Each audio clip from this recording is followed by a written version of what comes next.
Bueno, mis amados hermanos, vamos al capítulo 4 del libro de los Hechos. Capítulo 4 del libro de los Hechos.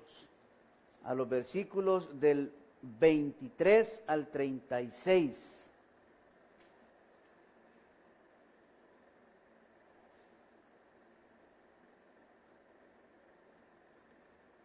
En esta noche vamos a ver cómo la gente, los que le seguían, le dicen a los discípulos: no se dejen amedrentar,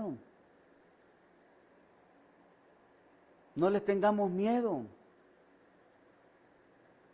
Y oiga bien, y se echan en el ruedo. No les dicen y se van, sino que les dicen que no les tengan miedo y que hagan algo, que se pongan a orar, a pedirle a Dios. Oiga bien, no que acabe a los contrarios, que les dé la fuerza y la valentía para no dejar de predicar el Evangelio. Según la historia, el Imperio Romano tenía un becerro de metal, y dentro de ese becerro de metal metían a los cristianos y les prendían fuego y así los mataban. A otros eran muertos por espada. En una de las Coreas, no me acuerdo cuál es, a los cristianos, a los pastores con su familia, los hacían cavar su propio hoyo. Y después, vivos, les empezaban a tirar tierra. Y la gente cuenta que dice que la gente le decía a sus hijos: cierren sus ojitos, visualicen a Dios. Oiga bien, hermano, porque en un momento quedaremos en la oscuridad y nuestra respiración empezará a acabarse, pero Dios nos recibirá en sus brazos. Persecución de la iglesia, hermano. Pero la iglesia del siglo XXI, oiga bien, es una iglesia desagradecida. ¿Sabe por qué? Porque ya hubieron mártires para que el Evangelio se predicara y se expandiera por todo el mundo. Y ahora nosotros, que la tenemos más fácil, no queremos llevar el Evangelio del Señor. Pero estos hombres, oiga bien, nos demuestran que son agradecidos con Dios. Hechos capítulo 4, versículos del 23 al 36. Y la palabra la leemos en el nombre del Padre, del Hijo y del Espíritu Santo. Y puestos en libertad, vinieron a los suyos y contaron todo lo que los principales sacerdotes y los ancianos les habían dicho. Y ellos, habiéndolo oído, alzaron unánimes la voz a Dios y dijeron: soberano Señor, tú eres el Dios que hiciste el cielo y la tierra, el mar y todo lo que en ellos hay, que por boca de David, tu siervo, dijiste: ¿por qué se amotinan las gentes y los pueblos piensan cosas vanas? Se reunieron los reyes de la tierra y los príncipes se juntaron en uno contra el Señor y contra su Cristo, porque verdaderamente se unieron en esta ciudad contra su santo Hijo Jesús, a quien ungiste, Herodes y Poncio Pilato, con los gentiles y el pueblo de Israel, para hacer cuanto tu mano y tu consejo habían antes determinado que sucediera. Y ahora, Señor, mira sus amenazas y concede a tus siervos que con todo denuedo hablen tu palabra, mientras extiendes tu mano para que se hagan sanidades y señales y prodigios mediante el nombre de tu santo Hijo Jesús. Cuando hubieron orado, el lugar en que estaban congregados tembló, y todos fueron llenos del Espíritu Santo y hablaban con denuedo la palabra de Dios. Padre, te doy gracias, Señor, en esta noche por el privilegio que me das de predicar tu palabra. Espíritu Santo, toca mi mente, mi corazón. Que las palabras que salgan de mi ser y de mi interior sean de edificación para nuestras vidas. En el nombre de Jesús. Amén. El jueves anterior, mis amados hermanos, estuvimos hablando acerca de las prohibiciones que los discípulos recibieron, oiga bien, y que con esa intención les dejaron libres, que no siguieran predicando, comunicando, llevando el evangelio de nuestro Señor Jesucristo. Dice que la única alternativa que le quedó, oiga bien, al Sanedrín, ¿cuál fue? Fue la alternativa de intimidarlos, de meterles miedo, de asustarlos con el petate del muerto, oiga bien, para que no siguieran llevando el evangelio que cambia y que transforma. Pero estos hombres, oiga bien, sabían en quién habían creído, sabían qué es lo que habían recibido allá en el capítulo número 2 del libro de los Hechos, que habían recibido, ¿el qué, mis amados hermanos? El Espíritu Santo de Dios. Y ese Espíritu Santo de Dios es el que usted y yo tenemos, pero oiga bien, a pesar que tenemos ese Espíritu Santo, la iglesia es una iglesia cobarde. Los pastores nos hemos vuelto unos cobardes, nos hemos vuelto unos cómodos y no queremos ir, oiga bien, al llamado del Señor. Nos hemos puesto pasivos. Nos hemos enfocado en cómo crecer numéricamente, no importando que las personas que lleguen a mi iglesia no cambien, no sean transformadas por el Espíritu de Dios, que simplemente el pastor de la iglesia local esté enfocada en el dinero que le puedan entregar, oiga bien, pero no quiere ir a evangelizar. Pero no apoyan las actividades. No son como los discípulos. Y más adelante, oiga bien, vamos a leer donde dice que los discípulos cómo estaban unánimes, en armonía, porque habían logrado descifrar, oiga bien, para qué habían sido llamados por Jesús. Ahora la pregunta es, ¿nosotros ya logramos descifrar cuál es nuestro llamado? ¿Cuál es el llamado que Dios me ha hecho a mí como persona? Y aquí dentro de la iglesia todos tenemos un llamado. Y el principal llamado que usted y yo tenemos es que seamos hijos de Dios. Que logremos encontrar el propósito de Dios, oiga bien, que no necesitamos el mundo para vivir en esta tierra, sino que basta y sobra la gracia de Dios y que Él nos va a bendecir de acuerdo a sus riquezas en gloria. Que no debemos de afanarnos por hacernos ricos, sino buscar primeramente el reino de Dios y su justicia. Que podamos recibir de Dios, oiga bien, la palabra viva y eficaz y podamos ser cambiados y transformados por el Espíritu Santo de Dios. Y estos hombres habían logrado encontrar, descifrar el propósito de Dios para sus vidas.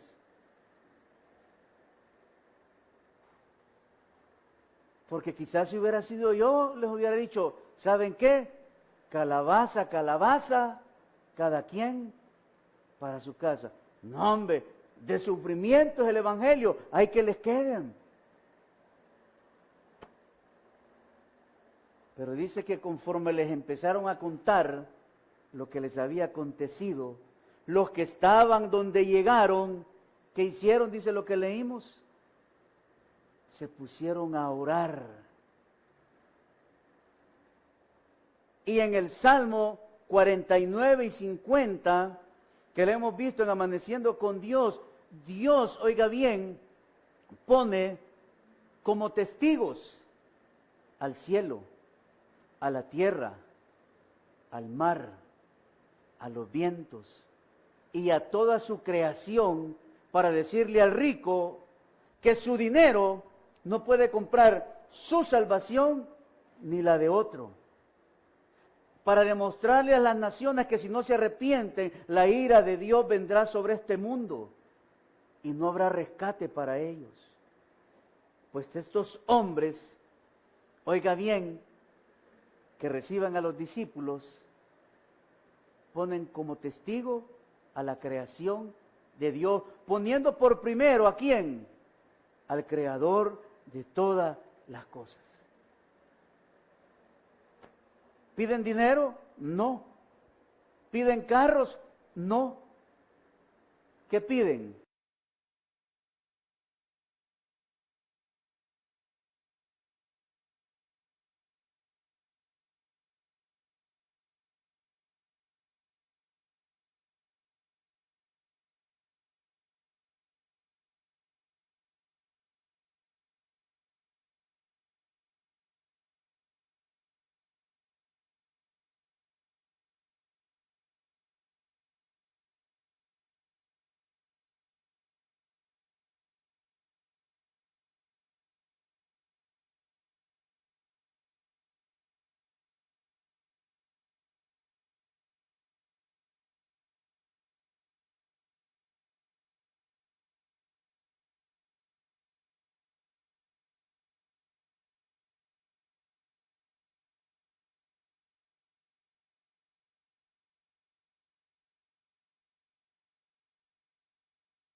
el mismo hombre inventó a Dios para someter a la sociedad a un régimen. Por eso ya un escritor dijo que la iglesia era el opio de los pueblos que nos tenía adormecidos. Pero la Biblia es la inerrante palabra de Dios. Es la verdad absoluta. Esto no tiene errores. Pero como he perdido mis convicciones básicas, pero como soy alguien que no se nutre de la palabra y mucho menos ora, como soy alguien, oiga bien, que vengo a mi servicio, pero a pasar el rato y el momento, porque vengo a la iglesia y de lo que me acuerdo es de los chistes, pero no de la palabra, porque vine a la iglesia, pero no vine, oiga bien, a hacer acto de presencia en el Espíritu. Entonces, mi vida no va a encontrar solución. Mi vida no va a encontrar dirección. La iglesia de hoy parece preferir hablar de métodos para poder atraer más gente con la que llenar sus templos que para prepararse a cumplir su misión de transmitir el mensaje del Evangelio con poder espiritual. Hoy venía oyendo una radio cristiana y habían puesto un mensaje del pastor Joel, ¿verdad? Él tiene la iglesia en Lakewood. El mensaje, hermano, impactante, buenísimo, recomendadísimo, pero nunca habló de pecado,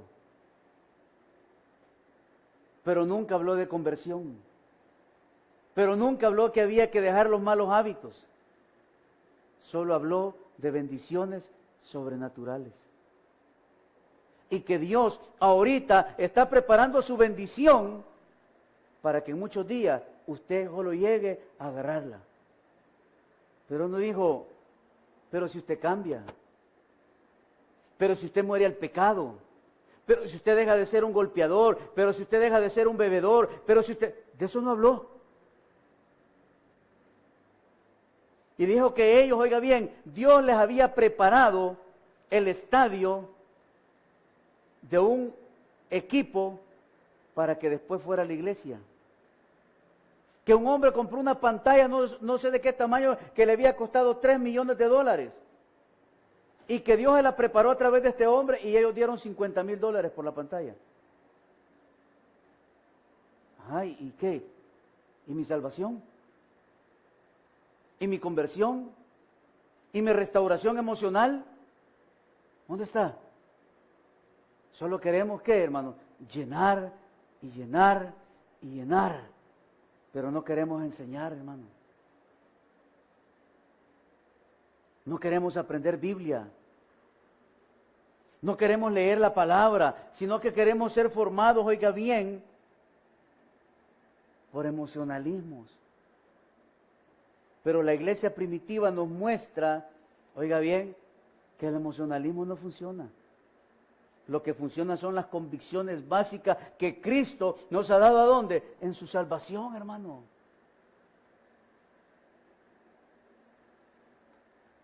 Puestos en libertad, los dos apóstoles fueron a reunirse con la iglesia y contaron todo lo que les había pasado. La reacción inmediata de la iglesia fue la de dirigirse a Dios en oración.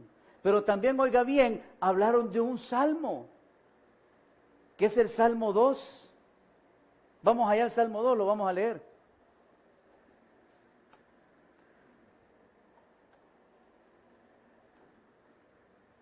Salmo 2.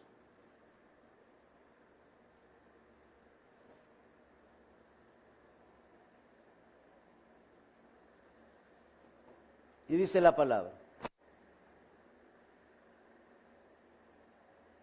¿Por qué se amotinan las gentes y los pueblos piensan cosas vanas? Se levantarán los reyes de la tierra y príncipes consultarán unidos contra Jehová y contra su ungido, diciendo: rompamos sus ligaduras y echemos de nosotros sus cuerdas. ¿De quién está hablando aquí, hermano? De Cristo. ¿Y quiénes llevaron ante Pilato y ante Herodes? El pueblo. ¿Y quiénes? Y su nación. Versículo 4. El que mora en los cielos se reirá, el Señor se burlará de ellos. Luego hablará a ellos en su furor y los turbará con su ira. Pero yo he puesto mi rey sobre Sión, mi santo monte. Yo publicaré el decreto. Jehová me ha dicho, mi hijo eres tú, yo te engendré hoy. Pídeme y te daré por herencia las naciones y como posesión tuya los confines de la tierra. Los quebrantarás con vara de hierro, como vasija de alfarero los desmenuzarás. Ahora pues, oh reyes, sed prudentes, admitid amonestación, jueces de la tierra, servid a Jehová con temor y alegraos con temblor, honrad al Hijo, para que no se enoje y perezcáis en el camino, pues inflama de pronto su ira. Bienaventurados todos los que en Él confían. ¿Quiénes dijeron esa expresión? Los que estaban ¿con quién? Con los discípulos.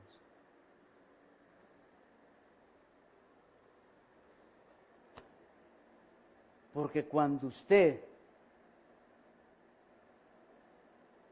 nuestras familias, cuando nosotros como cristianos creemos en el soberano, oiga bien, Dios nos va a respaldar en todas. Ahora vámonos a lo siguiente. ¿Qué pidieron los cristianos de esa noche o de ese momento? Valor para anunciar la palabra de Dios sin miedo. La manifestación de poderes milagrosos para demostrar o confirmar que el mensaje de los discípulos provenía de Dios. Por eso hace un rato les dije, ¿qué pidiéramos nosotros?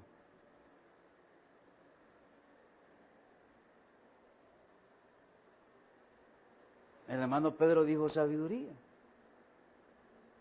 El hombre más sabio de toda la tierra fue Salomón. Él pidió sabiduría. ¿Para qué? Para poder administrar todo lo que iba a quedar en sus manos después del reinado de su padre.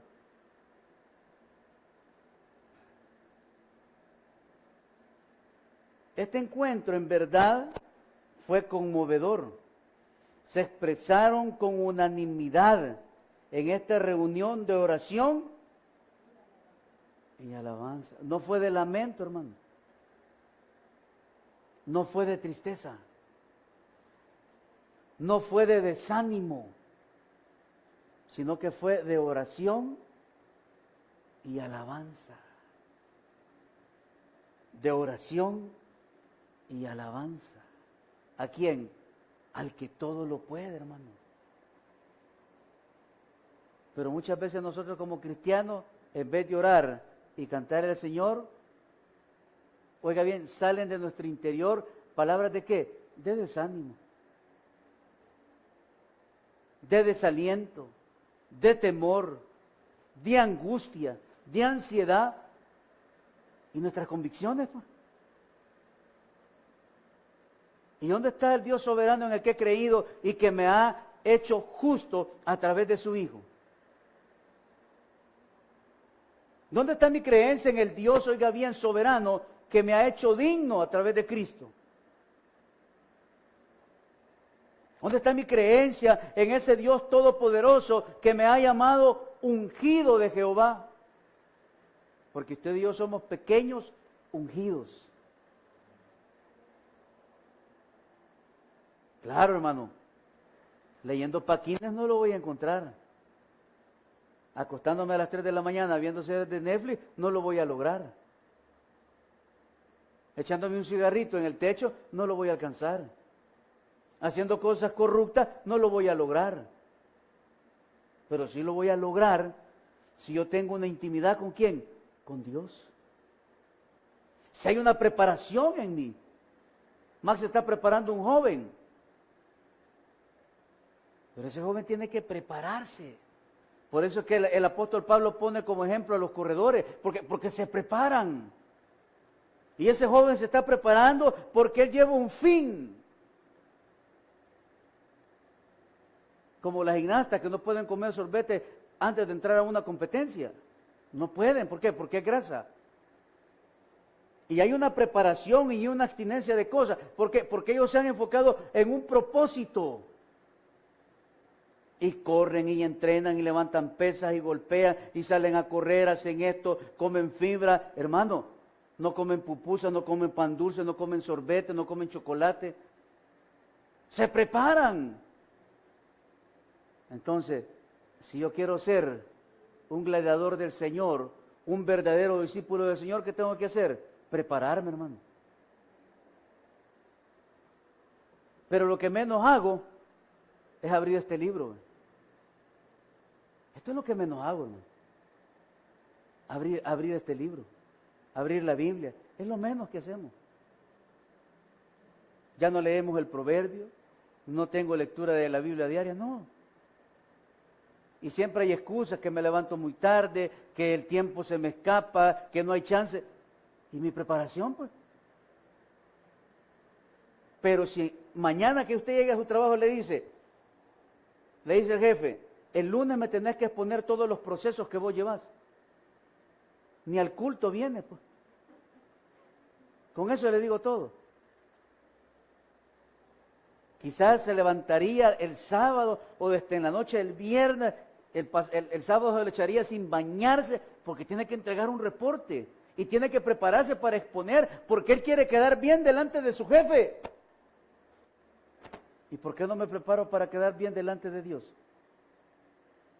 ¿Y por qué no leo la Escritura para poder llevar el mensaje de salvación?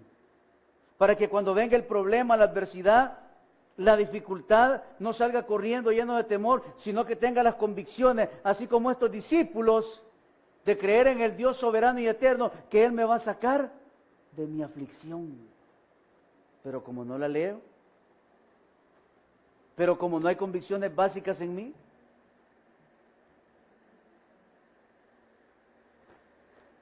ahora no creemos, dice el escritor, que todos oraban al mismo tiempo.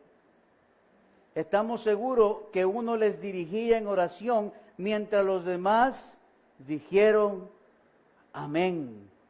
Y no oraron para que cesara la persecución. Oiga bien, hermano. Señores, que llévate ese vecino que me hace la vida imposible. Padre, que le pase el tren encima, Señor, que... No, ¿verdad? Señor, y que esos políticos... No. ¿Qué dice? Y no oraron para que cesara la persecución, sino por valor. ¿Para qué? Para soportarla. Oraron para que el Señor les diera poder para hablar la palabra de Dios. Mire, ¿y usted por qué no habla de Dios? Es que fíjese que no tengo palabras que decir. ¿Y qué ha hecho en usted? Es que yo no me puedo la Biblia. No, ¿qué ha hecho en usted? Ah, es que fíjese que yo antes era un gran bolito. Todos los viernes, ya, desde que salía del trabajo hasta el domingo que retornaba a la casa. Pero eso era antes. Pero fíjese que una vez me encontré a alguien en el camino y me habló del Señor y me habló de Cristo resucitado y me dijo que si quería recibir a Jesús. Y yo, como estaba medio bolo, le dije que sí. Pero fíjese que ocurrió algo en mi vida y Dios me salvó y me convirtió y ya no fui bolo y rescaté mi hogar. Eso es hablar del Señor, hermano. Y ahora leo la palabra, y ahora leo la Biblia, ahora soy un buen padre, soy un buen esposo. Eso es lo que hace el Señor, hermano.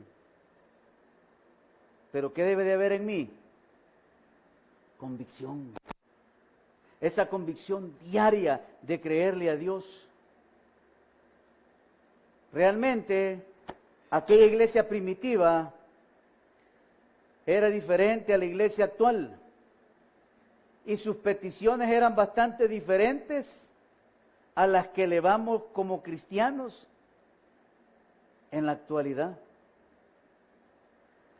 Tal como Jesús había deseado, la iglesia de Jerusalén era unida. Esa armonía que existía entre los discípulos era un indicio del gran amor que se tenían los unos a los otros. Su espíritu de fraternidad demostraba al mundo que pertenecían a Cristo.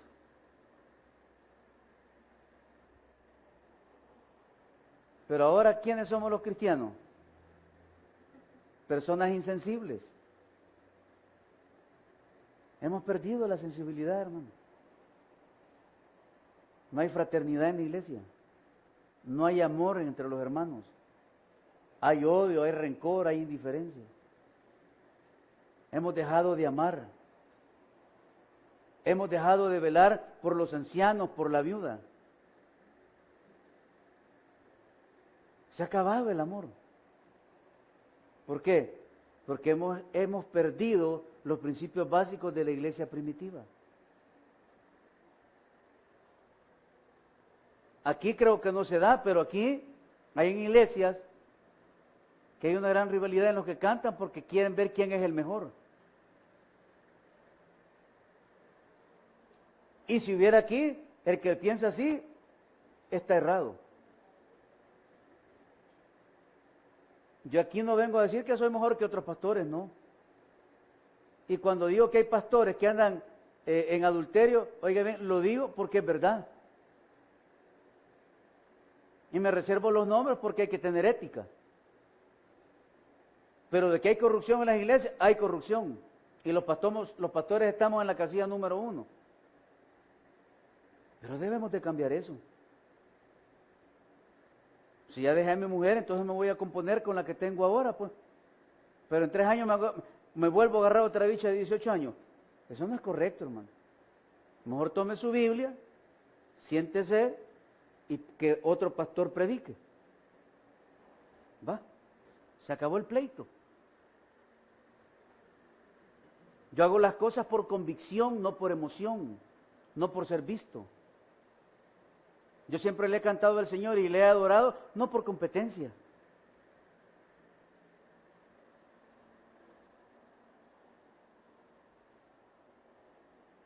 ¿Sabe por qué? Porque en el cristianismo no debe de haber competencia, debe de haber amor fraternal. Pero como no nos han enseñado eso, allá un pastor me decía, demostrarle que vos sos mejor, hombre. Le has cedido tu lugar, decirle, no, yo sé quién soy, le decía. No necesito andarle demostrando a nadie el trato que tengo con Dios. No. Yo no, hombre, yo no voy a andar peleando, le dije. No. Y si vos crees que soy el segundo aquí, entonces decilo. No tengo que andarlo peleando. ¿Por qué? Porque hay que tener convicciones, hermano. Y el cristianismo no está en base a competencia. Y muchas veces los mismos pastores, oiga bien, son los que meten el conflicto y la disensión en las iglesias con esas ideas torpes de querer hacer competencia en los ministerios. Y no debe de ser así. ¿Qué debe de haber? Amor fraternal, hermano. Una de las manifestaciones de la unidad entre los cristianos en Jerusalén era su singular generosidad, pues ninguno decía ser suyo propio nada de lo que poseía, sino que tenía todas las cosas en común. Este es mi carro, no, es nuestro carro. Lo puedes ocupar a la hora que querrás. Yo aquí le he dicho a varios, cuando necesites este lugar, solo decime, yo te lo presto. Siempre y cuando no vayas a hacer una chonguenga aquí con los hermanos Flores, va. Un cumpleaños bailado, un chupichagüer, va. Pero alguien me dice, mira, pastor, présteme el local para celebrar el cumpleaños a mi niño. ¿Y por qué no? Si esto es del Señor, hermano. Pero todo se va a hacer con respeto. Porque esto es de nosotros, hermano. Yo aquí solo soy el administrador. Yo aquí solo soy el pastor. Pero todo lo que hay aquí es de Dios. Y el día que nos quedemos sin local y ya no hay iglesia, le voy a decir, llévese su silla, hermano, es suya. No la voy a andar apañando, agarrando y la voy a meter a una bodega, no. Y no estoy emocionado, yo así soy, hermano. Porque he entendido que esto es del Señor, no es mío. Y por eso nuestra iglesia es una iglesia bendecida en el Señor, hermano. La otra semana, primero Dios, vamos a tener 15 sillas nuevas. Mañana voy a ir a traer la donación. ¿Quién hace eso? ¿El pastor? No, es Dios, hermano. Es Dios. Se nos fregó el monitor, mire. Nos quedamos, pusimos él. Dios mandó una bendición también ahí para que pudiéramos tener ese gran pantallote y ya no usar lentes. Pero mire lo que dice el versículo 31. Cuando hubieron orado, el lugar en que estaban congregados tembló y todos fueron llenos del Espíritu Santo y hablaban con denuedo la palabra de Dios. Es que no es uno el que habla, hermano, es Dios. Y los que predicamos aquí no somos nosotros, no. Es Dios. Yo solo le digo, si usted ha preparado su bosquejo y le pide la dirección al Espíritu Santo, lo va a usar, hermano. Es que no somos nosotros. Yo traigo los puntos, pero todo lo que hablo es del Espíritu, no es mío, hermano. Yo hago mi parte, preparo, tomo, escribo, leo, escucho. Y ya el Espíritu Santo toma todos los pensamientos, los pone como deben de ir y utiliza a este vil pecador en esta iglesia. Y cuando digo vil pecador, no es porque ande cometiendo cosas inerrantes, cosas que no sirven, no, es porque soy un pecador, así como usted, pero usados por Dios para la gloria de Él. Cuando terminaron de orar, Dios le manifestó su presencia, haciendo temblar el lugar donde estaban reunidos, y todos fueron imbuidos en el Espíritu Santo. Así los primeros discípulos continuaron anunciando la palabra de Dios con gran valentía, a pesar de la solemne advertencia hecha por el Tribunal Supremo de la nación judía. No se callaron, siguieron llevando el Evangelio. Si se hubieran callado, las piedras hubieran hablado, hermano. Pero fueron hombres que tenían convicciones en el Dios soberano y eterno. ¿Por qué? Porque solo en Cristo somos más que vencedores. Dele un buen aplauso al Señor en esta noche. Padre, te damos gracias por tu palabra, gracias por hablarnos al corazón. Ayúdanos, Jesús, a reaccionar. Ayúdanos, Dios, a no desmayar, sino que a nuestras convicciones crezcan para cuando sea el momento de predicar tu palabra, lo hagamos con denuedo. Señor, danos esa llenura, esa valentía que le diste a tus discípulos, para no quedarnos callados, sino llevar siempre el Evangelio que cambia y que transforma. Que podamos ser valientes corriendo la buena batalla, la buena carrera de la fe, y que tu nombre sea exaltado siempre. Gracias por habernos traído con bien. Ahora haznos retornar con bien a nuestro lugar de destino. Que donde quiera que vayamos y andemos seamos luz en medio de las tinieblas. Que seamos cristianos temerosos de ti. Que te adoremos siempre en espíritu y en verdad. Ayúdanos, Jesús, a no desmayar y a saber que tú siempre estás con nosotros. Ahora oramos, Dios, por nuestras familias, que nos bendigas y nos ayudes, por nuestros hijos, para que puedan llegar al entendimiento y al conocimiento y sean hombres y mujeres llenos de convicciones, de temor a ti, de respeto a ti, y puedan alcanzar ese futuro que tú tienes preparado para sus vidas. Gracias por habernos traído con bien a buscar de ti. Gracias por los milagros que derramaste sobre este lugar y sobre nuestros hermanos de la iglesia presencial y virtual. Llévanos con bien, guárdanos y que mañana podamos reunirnos para adorar y exaltar tu bendito nombre en nuestra noche de fe y de milagros. En el nombre de Jesús, amén y amén. Dele un buen aplauso al Señor. Dios me los bendiga. Nos vemos mañana a las 6 de la tarde, hermano, en nuestra noche de fe y de milagro. Bendiciones para todos.